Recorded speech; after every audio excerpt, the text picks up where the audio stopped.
पौधा जो होता है आम की वैरायटी के पौधे जो होते हैं वो गमले में आम उसी पौधे पे आता है कि जैसे वो छोटे हेड में जो पौधे बढ़ते हैं और छोटी हेड से ही अगर आप फल लेना चाहते हो तो पौधे को जो होती है वो बरसात में कटिंग करनी पड़ती है। तो कटिंग करने से ऐसा होता है कि वो ज़्यादातर ब्रांचें देता है। तो यहाँ से 4 ब्रांचें निकलती हैं। ये मोहर इसी चीज़ के डालने से आएगा। तो 22 इंची के गमले में नहीं लगाओगे, उसे करीब में लगाओगे 14 इंची के गमले में। करीब में 1 साल लगातार 14 इंची के गमले में अगर उस पर 2 या 4 अगर फल आ रहे हैं तो कोई दिक्कत नहीं है, क्योंकि जैसे पौधे की हाइट होती है उसी हिसाब से फल आता है आम के पौधे पे। हाँ भैया, ये वाली आप जो नीली कलर की जो चीज़ देख रहे हो ये क्या चीज़ है, मैं इसके बारे में आप लोगों को बताऊंगा, क्योंकि ये आम के बारे में बहुत कारगर चीज़ है। तो इस गमले में लगा हुआ आप सामने हमारा ये आम का पौधा देख रहे हो, मगर इस समय इस पर फूल नहीं आ रहा है। तो क्योंकि ये फूल का इस समय अब जो टाइम आ गया, क्योंकि अब जो है मोहर का टाइम आने वाला है। आम पे जो मोहर आता है वो बसंत पंचमी के शुरुआत हो जाता है और अभी तक इस पर कोई भी आम का पौधे पे मतलब फूल आना स्टार्ट नहीं हुआ है। आप लोगों ने अगर कोई गमले में अगर आम का पौधा लगा रखा हो और उस पर अगर आपको फल लेने हैं और अगर फूल नहीं आया है तो आपको इस चीज़ का इस्तेमाल करना पड़ेगा भैया। तो ये क्या चीज़ है और कब कैसा करना पड़ेगा मैं इसके बारे में आप लोगों को बताऊंगा भैया। और आप वीडियो पूरी देखना कि आपको जानकारी सही मिलेगी।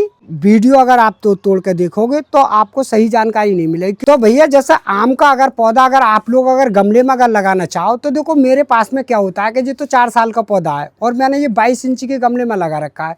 और अगर किसी नर्सरी से लेकर आओगे तो वो ज़्यादा 3 फीट का पौधा मिलता है लगभग। और ये मेरे पास करीब में 5 फीट का या 6 फीट का पौधा है मैं गमले के लगा कर, और काफ़ी मोटा तना हो चुका है, आप देख ही रहे होगे सामने। तो आपको गमले में जो लगाना है तो अगर छोटा पौधा अगर लाओगे तो 22 इंची के गमले में नहीं लगाओगे, उसे करीब में लगाओगे 14 इंची के गमले में। करीब में 1 साल लगातार 14 इंची के गमले में अगर उस पर 2 या 4 अगर फल आ रहे हैं तो कोई दिक्कत नहीं है, क्योंकि जैसे पौधे की हाइट होती है उसी हिसाब से फल आता है आम के पौधे पे। और जैसे ही बड़ा पौधा होता है तो उसी हिसाब से ज़्यादा फल आता है। तो उसको 1 साल के बाद में पालने के बाद में फिर वो मई गमले से निकल जाता है, तो उसकी मिट्टी भी बदल जाती है। तब हम उसे दोबारा 24 इंची के गमले में डालते हैं, जैसा हमारा पौधा ज़्यादा ग्रुप बढ़िया करके कर लेता है। और गमले पौधा जो होता है आम की वैरायटी के पौधे जो होते हैं वो गमले में आम उसी पौधे पर आता है कि जैसे वो छोटे हेड में जो पौधे बढ़ते हैं, मैं उसके बारे में बता रहा हूँ कि जैसे एक दशहरी हो गया और एक अमरपाली है और एक जी मेरे पास में एक गुलाब जामुन का पौधा है।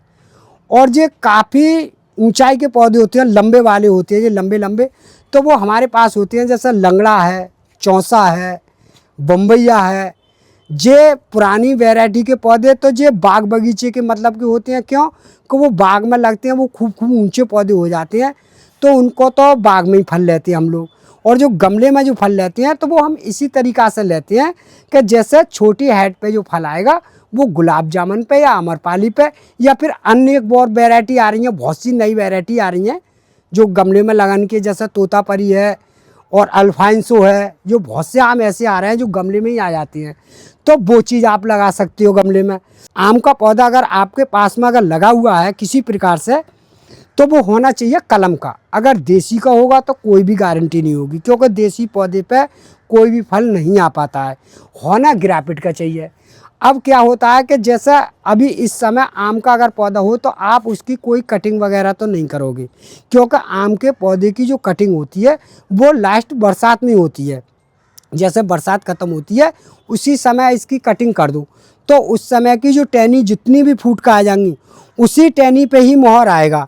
और इस समय अगर कोई भी टहनी काटोगे तो वो बेकार, पौधा भी बेकार हो जाएगा। गमले में लगा हुआ आम का पौधा होता है और छोटी हाइट से ही अगर आप फल लेना चाहते हो तो पौधे को जो होती है वो बरसात में कटिंग करनी पड़ती है। तो कटिंग करने से ऐसा होता है कि वो ज़्यादातर ब्रांचें देता है। तो देखो मैंने ये कटिंग बरसात में ही कर दी थी, जैसा आप जो देख रहे हो। तो यहाँ पर से मेरी जो 4 ब्रांच निकली, अब चारों ब्रांच इन पर अगर इस पर मोहर आके अगर इस पर फल आएंगे तो ये ज़्यादा लटकेगा नहीं और पेड़ भी हमारा दमदार बना रहेगा और छोटे हेड पे फल भी ज़्यादा आएगा। तो इसी तरीक़ा से आप लोग आसानी के साथ फल बिल्कुल आराम से ले सकते हो। इसका जो कटिंग का जो मैंने आप लोगों को बताया है वो होगा आपको बरसात में, क्योंकि इस समय कोई भी कटिंग का काम नहीं होता है आम के पौधे पर। अगर इस समय कोई भी अगर कटिंग करोगे तो पौधे पे फंगस लगने की ज़्यादा चांस बढ़ जाते हैं और पौधा खराब होना चालू हो जाता है। इस समय फूल का टाइम है, क्योंकि हर चीज़ फुटेर पर आती है। तो बरसात में आपको कटिंग करनी है, वो कहाँ से करनी है वो आपको मैं बता रहा हूँ। तो ऐसा नहीं होता है कि आम का पौधे पे कहीं से भी डुग्गी मार दो। वो कटिंग मैं आप लोगों को बता रहा हूँ कि देखो जो कटिंग करनी होती है वो इस तरह से होती है कि जैसा आपने ये गांठ देगी तो इस गांठ से ऐसा काट दो, यहाँ से 1 इंच छोड़ के इधर से काट दो। तो यहाँ पर जो गांठ होती है वो यहाँ से ही एकदम से तुरंत फूट जाता है बरसात में। तो यहाँ से 4 ब्रांचें निकलती हैं, जितनी भी निकलें जैसे 2 या 3 कोई ऐसी दिक्कत नहीं होती है, वो ब्रांच जरूर देगा। अगर तुमने यहाँ से काट दिया तो वो एकदम से सूखना चालू हो जाता है ऊपर तक, जब तक वो गांठ तक नहीं पहुँचता है। तो यहाँ से आप अगर कट कर रहे हो आम के पौधे पे तो वहाँ पर थोड़ा सा फंगीसाइड जरूर लगाना है, क्योंकि आम के पौधे पे फंगीसाइड लग जाता नहीं है तो वो आगे तक को नहीं बढ़ाता है और वहीं के वहीं रुक जाता है।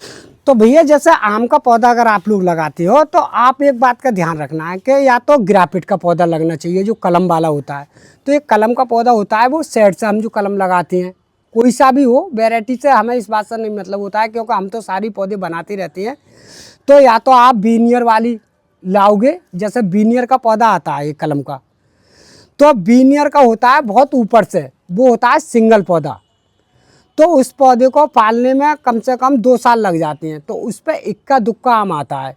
और जो कलम का पौधा होता है उस पर 2-2 3-3 ब्रांचें होती हैं। तो आप जहाँ तक कोशिश थैम ले वहाँ तक कलम का पौधा लाना है आपको, और मोटी जड़ का लाना है। जैसे जड़ इसकी नीचे से मजबूत होनी चाहिए। जब जड़ मजबूत होगी तो आपका पौधा बिल्कुल लचक नहीं खाएगा, किसी प्रकार से नहीं वो झुकेगा और नहीं कुछ भी नहीं होगा। तो इस तरह के अगर गमले में अगर पौधा लगा रहे हो तो इस तरह के लगानी है आपको, चाहे वो वैरायटी आप जो मर्जी चाहो वो लगाओ, कोई ऐसी दिक्कत नहीं है। तो हम इस बात को अवश्य कह रहे हैं। और फिर उसके बाद में जब नया पौधा होता है तो उसमें कोई शाखा निकलती हैं, जैसे जड़ की जो देसी जड़ होती है हमारे आम के पौधे की, वो किसी की होती है, चाहे वो दशहरी को या बम्बई की, क्योंकि जड़ से ही तैयार करती है हम पौधा। तो वो नीचे से जो शाखा निकलें, क्योंकि जो तो हमारा कलम का ये पौधा बहुत पुराना हो गया और पक गया, तो इस तरह से इसमें कोई भी ब्रांच नहीं निकल रही है। और जब आप नया पौधा लाओगे तो उसमें से कहीं ना कहीं से कोई ना कोई ब्रांच जरूर निकलेगी। तो उस ब्रांच वो इतनी तेज़ भागती है कि वो आपका कलम का जो पौधा होता है वो उससे बढ़िया दिखती है वो ब्रांच, क्योंकि आप उसको देखोगे और उसको देखोगे तो वो बढ़िया लगेगी और वो घटिया लगेगा।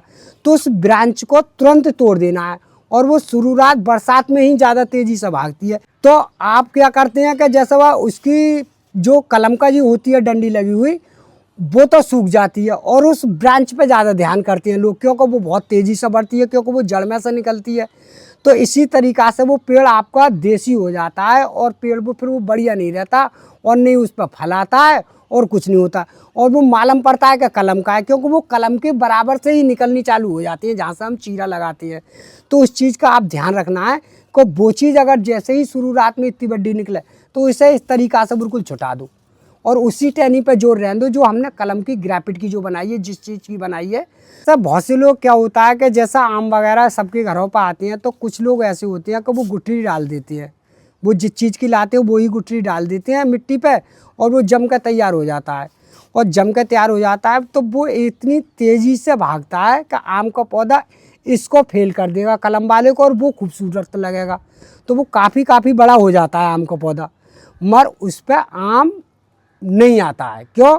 क्यों देसी जो आम होता है वो करीब में लगभग 5 साल ले लेता है, और फिर भी उसकी कोई गारंटी नहीं है कि उस पर आम आया या नहीं आया, और आए भी तो 2-4 आम आएंगे और उसके बाद में वो किल्लियाँ देना चालू कर देता है और पौधा खूब लंबा और घना और बढ़िया हो जाता है। तो आप अगर चाहो तो देसी पपैया जमाने के बाद में उस चीज़ को मत लगाओ तो कलम वाला ही पौधा लगाओ गमले में एक बार में, चाहे वो कितने भी पैसों का आए, इस बात को मैं नहीं कह रहा। तो आपके घर बैठे ही आम के पौधे पर आम आने चालू हो जाएंगे, कोई भी दिक्कत नहीं आएगी। भैया जो भी मैं आप लोगों को खाद बता रहा हूँ उससे मोहर तो आ ही जाएगा, 100% आ जाएगा, कोई दिक्कत नहीं है, क्योंकि ये चीज़ हम करके जानते हैं और करते रहते हैं। मगर फिर मोहर आने के बाद में क्या होता है कि हमारे इस तरह की टहनियों पे हल्का सा मच्छर लग जाता है, वो कीड़ा होता है, और वो हर एक बागों में और हर एक पौधे पे लगता है। तो उस समय आपको एक चीज़ का ज़रूर ध्यान रखना पड़ेगा, क्योंकि मोहर जो है काला पड़ना चालू हो जाता है और वो मोहर गिर जाता है, क्योंकि उसका रस चूस लेता नहीं है वो मक्खी। तो उसका रस चूसने के बाद में मोहर गिर जाता है, उस पर फल नहीं बनता और पेड़ जो है बिल्कुल डुंड हो जाता है, जो भी मैंने खूब अच्छी तरह से देखा है। तो उस समय आप एक ही चीज़ का इस्तेमाल ज़रूर कर लें, चाहे एक बार कर लें 2 बार कर लें, कोई दिक्कत नहीं आएगी सीजन में। तो एक दवाई आती है, उनीडा नाम की दवाई आती है, उनीडा नाम की दवाई, उसका छिड़काव करना है, खूब अच्छी तरह से तर करना है पौधे के लिए। फिर उसमें इतना मोहर और इतना फल रुकेगा, इसका कोई जवाब नहीं होगा। हाँ भैया, ये मेरे हाथ में जो क्या चीज़ है, ये नीली चीज़, मैं इसके बारे में आप लोगों को बताने जा रहा हूँ। ये मेरे पास में है नीला तूतिया, और ये हर एक पसेरी की दुकान पे मिल जाता है, कहीं से भी ले लो, 5 रुपये का 10 रुपये का, अगर जितने भी आम के पौधे हों कोई दिक्कत नहीं है। तो मैंने इसमें ये नीला तूतिया घोल लिया है, और आप सामने देख रहे हो बिल्कुल अच्छी तरह से ये घोल लिया है मैंने। तो है, आपको अगर घोलना है तो ये रात को एक डेली डालनी है, इतनी बड़ी, एक लीटर पानी में। और उसके बाद में ये पनवाड़ी की दुकान पे ये चूने की थैलियाँ मिल जाती है, ये बिल्कुल ठंडा चूना होता है, ये वाला गर्म नहीं होता है। तो आप इस थैली को धीरे धीरे से इतनी फाड़ लो बस, और एक पौधे के लिए कम से 1 चम्मच, और 1 चम्मच घोलने के बाद में इसे अच्छी तरह से मिला लो। 1 चम्मच मैंने ये इसमें डाल दिया, और इसे आसानी के साथ इस तरीक़ा से मिला लो बढ़िया करके, जो बिल्कुल अच्छी तरह से घुल जाना चाहिए। और घोलने के बाद में तब आप बिल्कुल ऐसा गमला करना है कि बिल्कुल खुशक गमला होना चाहिए आपका। तो मैं आपको ये घुल गया मेरा। अब मैं क्या करूँगा कि इसकी हल्की हल्की इस तरह से इसकी गुड़ाई करूँगा, तो इस तरह से बिल्कुल इसकी जो है परत फूट जाएगी, और ये आसानी के साथ इसकी जड़ों में पहुँच जाएगा ये। तो ये इस तरह से आप बिल्कुल 4-4 इंची इसकी गुड़ाई कर दो आम के पौधे की, अगर गमले में लगा हुआ हो तो। और फिर उसके बाद में देखना कि आप फल देखोगे कि हाँ वाकई में ही मोहर आया है। और इस तरह की आपको गुड़ाई करनी है कि ज़्यादातर इसकी रूस या जड़ वगैरह नहीं कटनी चाहिए, ये आपको बिल्कुल देखना है, क्योंकि जड़ें रूस ज़्यादा कटती नहीं है पौधे पर, तो वो झटका भी मानता है। तो मैंने इस तरह से ये बिल्कुल अच्छी तरह से ये कर दिया, देखो अब ये बिल्कुल आसानी के साथ हो गया, कोई दिक्कत नहीं है इसमें। अब हम जो है इस चीज़ को इस्तेमाल कर रहे हैं सिर्फ मोहर लेने के मारे, क्योंकि ये मोहर इसी चीज़ के डालने से आएगा।